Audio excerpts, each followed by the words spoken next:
Well, let's bring in John Glen, the Chief Economist at the Chartered Institute of Procurement and Supply. John, welcome. Good to see you. First of all, your reaction to this Mexico tariff story.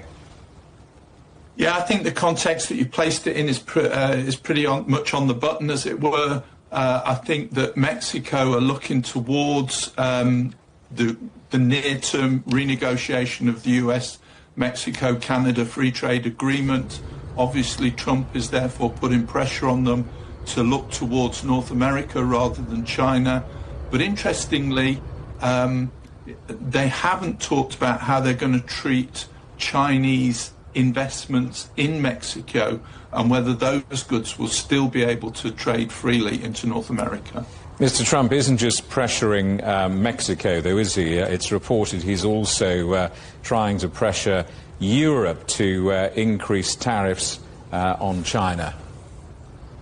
Absolutely. I mean, if we look at the world where increasingly we're seeing a battle for what you might want to call economic hegemony, there is definitely a battle between North America and China at the moment.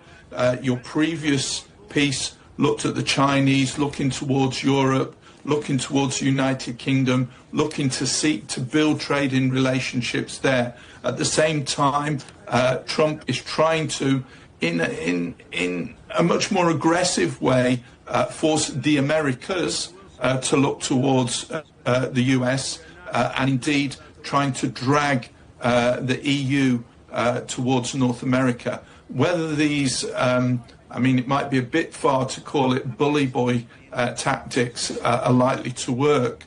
Only time will tell. Well, let's look at the hard figures as to whether or not this is going to work or not. I mean, let's just drill down into one sector. Let's just for a moment look at Chinese electric vehicle sales in Europe. I think Tesla sales are down something like 40% in Europe, while Chinese BYD sales are tripled. The bully boy stuff doesn't seem to be working, does it? No, I think there is greater alignment between Europe and China. I mean, if we're looking at BYD, I live in Stockport near Manchester. I drive out of Stockport on the local motorway. I look at my Mercedes dealership, and then I nearly crash my car because BYD are being sold out of a Mercedes dealership. And I think that gives you an instance of how close Europe is to China, as opposed to the stance that Donald Trump is taking. John, how much of this is the old story that the consumer is king? We don't really like to be told which car to buy, do we? We want the best deal, and that seems to be what we're doing here, regardless of the political steer.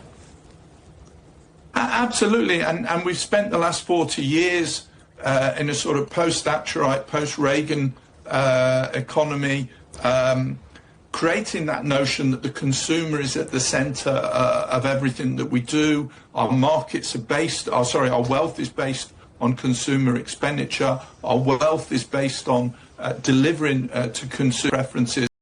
And quite perversely, we've taken the Chinese economy and emerging economies out of protectionist stances. We've told them to open up their economy. We've told them to become competitive and innovative. They've taken that mantra, as it were, and we've grown our global economy. And now we seem to have an American president who's hell-bent on taking us back to where we were in the 1930s. John, good to see you. Thanks for your time. John Glen, Chief Economist at the Chartered Institute of Procurement and Supply.